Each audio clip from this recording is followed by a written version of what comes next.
Good evening, everyone, and welcome to this edition of Conversation Starters, a series of panel discussions on current affairs, brought to you by the Singapore University of Social Sciences, or SUSS, and the National Library. My name is Priscilla, and I'm on the faculty in the School of Arts and Social Sciences at SUSS. Before I go on, as a courtesy to our panelists, whom I will introduce shortly, could I ask you to double-check your mobile phones and make sure they are turned off? Thank you. Today, we will be exploring the meaning of well-being and happiness, and the factors that are important to our mental health and levels of happiness.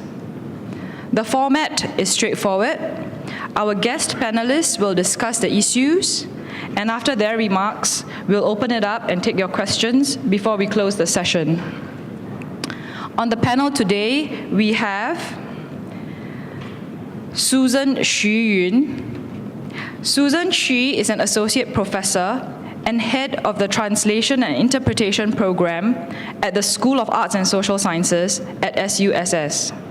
Dr. Xu established the first undergraduate degree program in translation and interpretation in Singapore at our university and pioneered national certification projects, helping to professionalize the industry and raise the quality of translators in our country.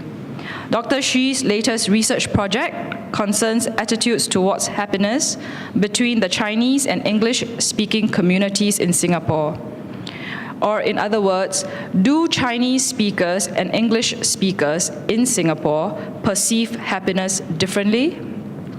Let's welcome Associate Professor Susan Xu.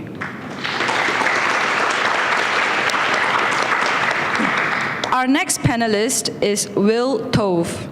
Will Tove is an Associate Professor at the Singapore Management University. Dr. Tove has studied well-being extensively and has published in top psychology journals. One line of research Dr. Tove pursues concerns how personality traits influence well-being and social relationships. How do certain traits, for example, extroversion, agreeableness, honesty, humility, and gratitude influence our feelings of well-being and our relationships with others? His current work focuses on mindfulness, asking questions such as, what are the effects of mindfulness on well-being, and how do mindful people regulate their emotions in everyday life? Let's welcome Dr. Tove.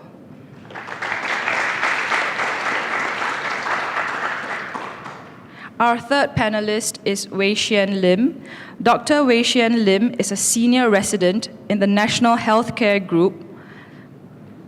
In the course of his work, Dr. Lim has managed a variety of mental health conditions, including mood and anxiety disorders, psychotic illnesses, substance use disorders, eating disorders, personality disorders, as well as psychiatric issues in the child, adolescent, and old age populations. Dr. Lim has an active interest in community mental health and hopes for greater inclusivity of persons with mental illness, stronger efforts at mental health promotion, and a more holistic understanding of and approach to mental health. And just a little note, Dr. Lim this evening is speaking at this event in his private capacity. His views reflect his personal opinions and are not meant to represent those of the wider medical community or the NHG Psychiatry Residency Program. Let's welcome Dr. Lim.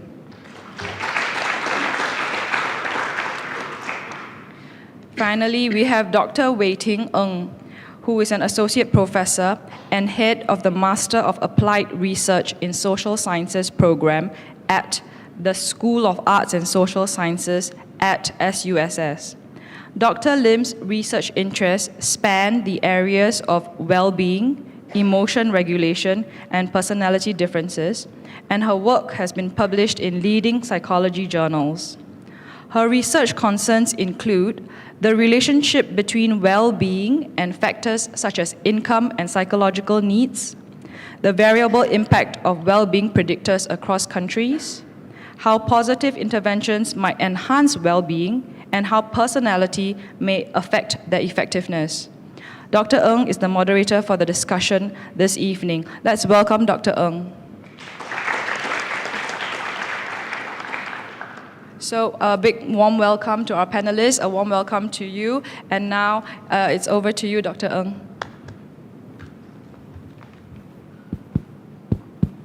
Okay, so well-being is linked to many pertinent societal outcomes, including family relationships, physical and mental health, and wealth. So in line with this panel's topic, the School of Arts and Social Sciences has identified well-being as an important area of research to focus on. It organized a one-day symposium in 2014 and a two-day international conference in 2016, addressing questions relating to well-being. The school has also just launched a new program, the Master of Applied Research in Social Sciences, for which one of the areas of focus is also well-being. So clearly, this topic is of immense interest to many of us. So let me start the panel discussion with the first question. What is happiness? Will, would you be able to help us address this question? Thanks, Wei Ting. So I think when most people think about happiness, we tend to think of feeling joyful, feeling contented, feeling enthusiastic, and so basically feeling a range of positive emotions. And that is definitely an important part of happiness, but I'm a psychologist, and so in the social sciences, when we talk about happiness, we consider it as part of a broader concept called subjective well-being, or SWB. So in this model here, this idea of subjective well-being consists of different components. Part of it is definitely positive emotions, so feeling joy, feeling cheerful, feeling contented. So positive emotions are a big part of this idea of SWB, but it's not the only thing that we look at when we're trying to research this concept. So for example, a person who feels happy half the time and feels sad the other half of the time, I mean, that's a person that I think we would still kind of wonder about that person's well-being, right? So in addition to positive emotions, it's also important to consider negative emotions. So ideally, a happy person is somebody who is going to experience a lot of positive emotions and very little negative emotions. And that's not to say that we should never experience negative emotions. We all experience negative emotions. It's a healthy thing. But if you're frequently angry, or you're frequently sad, or depressed, or worried, then over time that can actually cause health problems, right? Physical health and mental health problems. So we need to consider both how much positive emotions people experience and how much negative emotions people experience. And so these positive and negative emotions are part of what we call the affective components of SWB. In addition to the affective components, it's also important that when we reflect on our life as a whole, that we feel that there's a close match between how our life is currently going and how we ideally want it to go.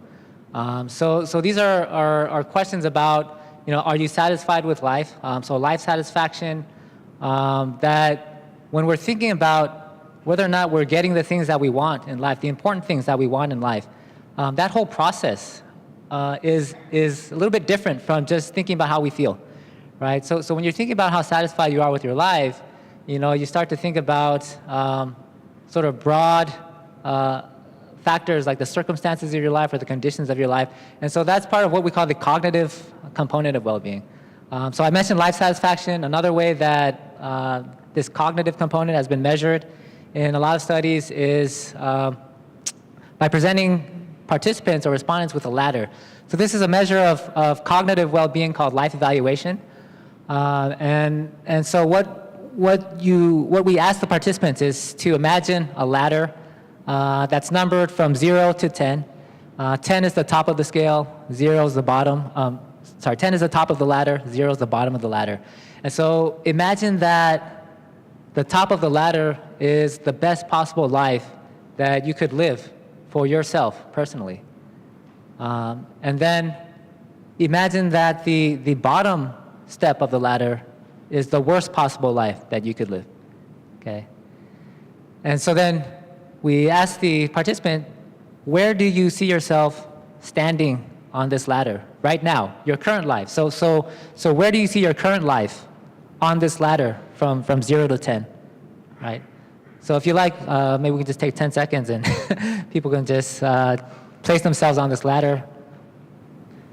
Okay, so I wanted to give you guys some time just to evaluate your life on this ladder, just so you can think about the thought process that went on in your heads as you try to answer this kind of question. For a lot of people, when they answer this life evaluation question, they're thinking about more than how they feel, right? They're thinking about more than just, do I feel happy or do I feel sad? You start to think about other things like your job, your income, your family, your relationships, your health. Okay, so you're thinking about a much broader range of aspects of your life. And so that's why we consider this to be sort of a distinct aspect of subjective well-being. So this idea of SWB, it involves cognitive judgments, and it involves our emotions, our feelings. And the reason why it's important to highlight these different components is because there are some things that can make you feel happy, but may not necessarily make you feel satisfied with life.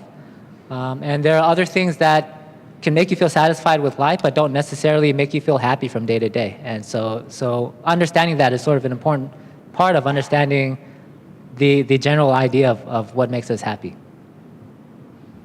Thank you, Will, for giving us a very detailed definition of what subjective well-being is. So in our day-to-day discourse, we often hear terms like happiness, mental health, and well-being being frequently used. Are they referring to the same thing, or are there differences among these terms? Wei Xuan, would you be able to tell us a little about that? All right, so I'm quite clearly not the expert on this panel of professors, but so I guess what I'll try to do is I'll offer a response, and then I'll maybe invite the other panelists to jump in if they have other insights to share. So for me, I guess well-being is a very broad concept. So it basically describes a state where you, of existence which you find to be good or satisfactory, right? So, and there are very, very many domains on which we can define well-being. For instance, we can talk about physical well-being when you're in a state of good health. There's emotional well-being when we're feeling happy. There's also economic well-being when we are comfortably enriched in a material sense. So happiness, my perception of happiness is that it's a subset of well-being, specifically emotional well-being. So this is a state where the positive emotions dominate the negative emotions. So on balance, you have more positive emotions than negative emotions, and that's when you're happy. But the interesting thing is, as intuitive as well-being and happiness may be to us, these are very, very subjective ideas. So my sense of well-being, my sense of happiness is not quite the same as yours. And I guess maybe Professor Tove and Professor Shi may go into some of these factors that contribute to some differences in our perceptions of well-being and happiness. Mental health. So according to the World Health Organization, the definition of mental health is very, very similar to that of well-being. So I'm going to refer to my cheat sheet because I'm not good with definitions. So the World Health Organization defines mental health as a state of well-being in which an individual can realize his or her own potential, can cope with the normal stresses of life, can work productively and fruitfully, and is able to make a contribution to his or her community. So from my understanding, a lot of well-being researchers also use the term flourishing to refer to this very ideal state of being. Unfortunately, in a lot of day-to-day work, and when we talk about mental health in the media, the operation definition tends to be along the lines of mental health tends to be along the lines of lacking mental illness. So we talk about mental health in terms of a lack of mental illness. I think I will maybe go into this a little bit more detail later, why I think this is maybe not a kind of ideal definition. But the truth is we do define mental health very much and quantify mental health very much by looking at mental illness statistics. Yeah. Any insights from the rest? I mean, I think it more or less captures, I think like my understanding of well-being, I think most people's understanding of well-being, I think it is important to separate out mental illness. I think that is very helpful because, historically, there's been much more attention paid to trying to alleviate people of mental illness, which is important. Like depression is a very serious disorder. There are other disorders, anxiety disorders, schizophrenia. So it's important to figure out how to help people. But for the longest time, there was so much research about how to help people recover from this that it gives the impression that well-being is just the absence of mental illness. And we know that, if you think about the life that people want to live, it should be more than just not being depressed, right? There should be more to life than that. And so this idea of well-being, like positive well-being, is sort of an important thing to think about. And I think within the past couple of decades, there's more research on positive emotions, happiness, life satisfaction, and I think it's still important to understand and understand how to treat mental disorders, but we also need to understand when people are happy, why are they happy? Like what's going right, not just what's going wrong.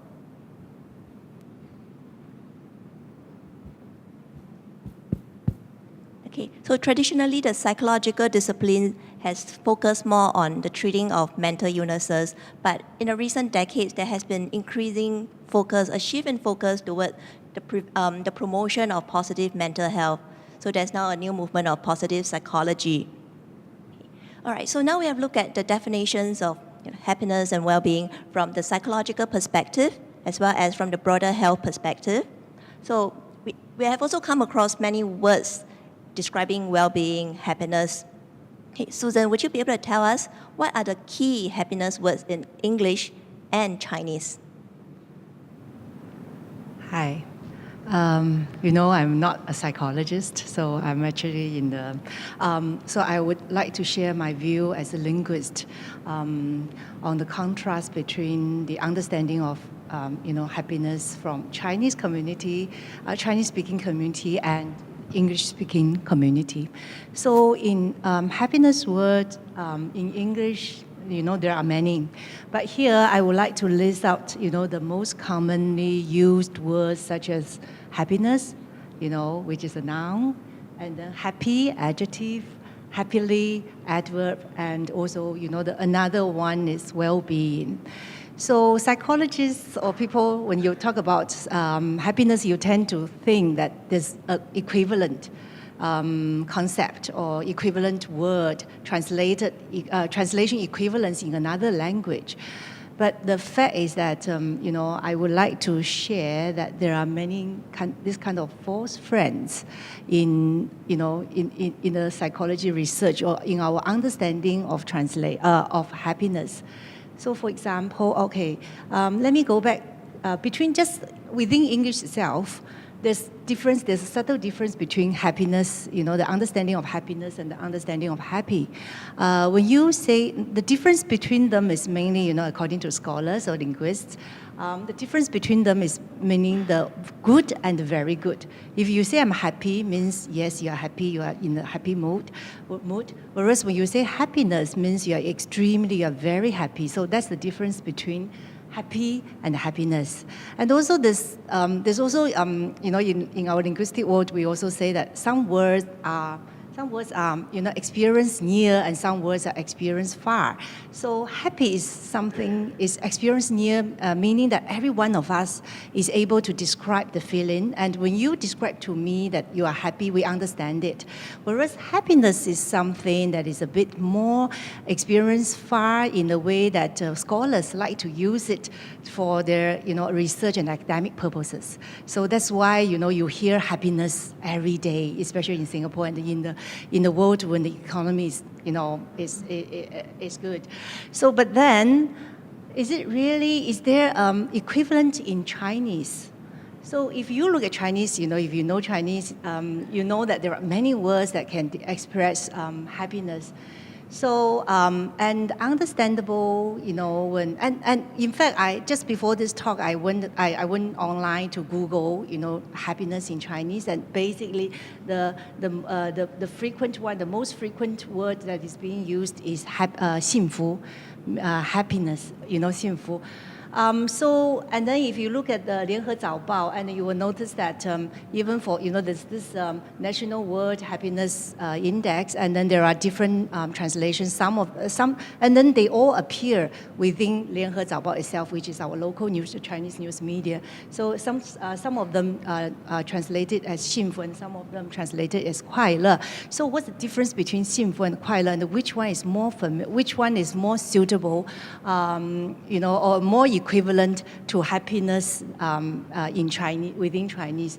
So yeah, that's something I would like to share later on. Yeah, so but just a brief introduction about the differences between the words. Like, for example, the difference between happy and happiness is within, experience near and experience far, right? And I say it's between good and very good, happy and very happy. Whereas, in 快乐, in Chinese tends to be associated with something that is more instantaneous, is for short duration, is more often used to depict or describe people's mood. Whereas happiness, 幸福, is more used as kind of, is something that is, you're not only happy, but you're happy from, you're happy from your heart, or you're happy for a long time. So that's the main difference between these two. And in Singapore context, 开心 is another word that is commonly used. But 开心 as compared to 快乐 and 幸福 is more, is even shorter. It's definitely a kind of experience near word that you can use to describe that momental, your mood, your happy mood at that moment.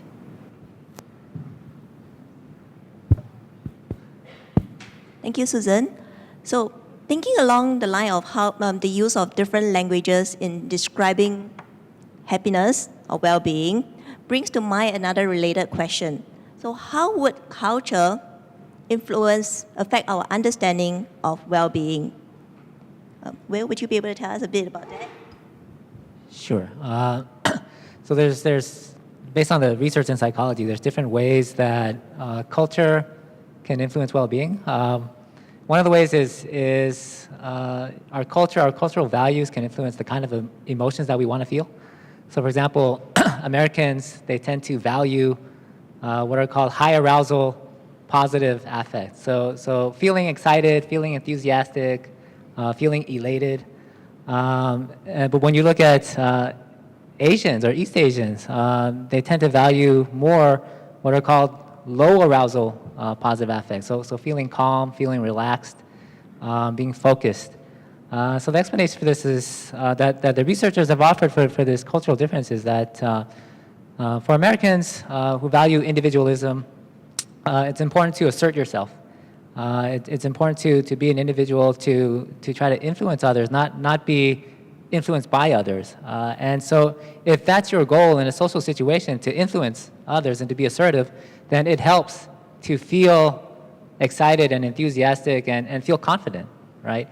But in a lot of Asian cultural contexts, it's more important to pay attention to the social context, to pay attention to the people around you, and to adjust your behavior accordingly. So they call it an adjustment goal, right, or a social adjustment goal. So if that's your goal in a social situation, then being excited and enthusiastic can actually be kind of distracting, right? So if your goal is to pay attention to the social context and make sure you behave in an appropriate way, then actually it's probably better for you to be calm and relaxed so you can actually attend to what's going on. So there are these cultural differences in these kind of positive emotions that people want to feel around the world. I mean, everybody wants to feel good, right? But how you want to feel good can be different from one culture to the next. Pride is another emotion that there tend to be a lot of cultural differences in. So, for example, in Western contexts, feeling proud is something that's encouraged. When you do something that you've accomplished something that's noteworthy, that it should be a good thing. You should be proud of it because it means you've distinguished yourself from other people in a positive way. But in East Asian cultures, there's a little bit more ambivalence towards pride. on the one hand, yes, if you accomplish something, you achieve something, and it feels good and you feel proud, but at the same time, there's always this risk of, if you feel too proud, it can potentially be socially disruptive. So there's that phrase, the nail that stands up gets pounded down. It's a Japanese phrase. So it's not that pride is always a bad thing in East Asia, but it's just there's a bit more ambivalence in it here than in a Western context where it's more uniformly viewed as a positive thing. So there's cultural differences in the kind of emotions that people want to feel or that they're socialized to feel. There's also cultural differences in what correlates with well-being. So for example, self-esteem, feeling good about yourself, feeling like you're a person of worth. It's a strong predictor of well-being in a lot of places, but that also varies by culture. So that in individualistic cultures, self-esteem is a much stronger predictor of life satisfaction than in collectivist cultures, right? So in an individualistic culture, it's important to feel like, hey, I'm a great person, I'm a person of worth, there are things that I can accomplish. In a collectivistic culture, self-esteem matters, but not to the same extent as in an individualistic culture. The kind of goals that people pursue also vary across cultures. So there's research showing that, for Asians, when they attain goals that involve other people, so doing something to make other people happy, or pursuing a goal that's not just important to you, but is also something that your friends and family care about. When they attain those goals for Asian, it predicts their well-being, so they're happier, they're more satisfied. For Americans, pursuing these kind of goals is actually associated with lower levels of well-being, in part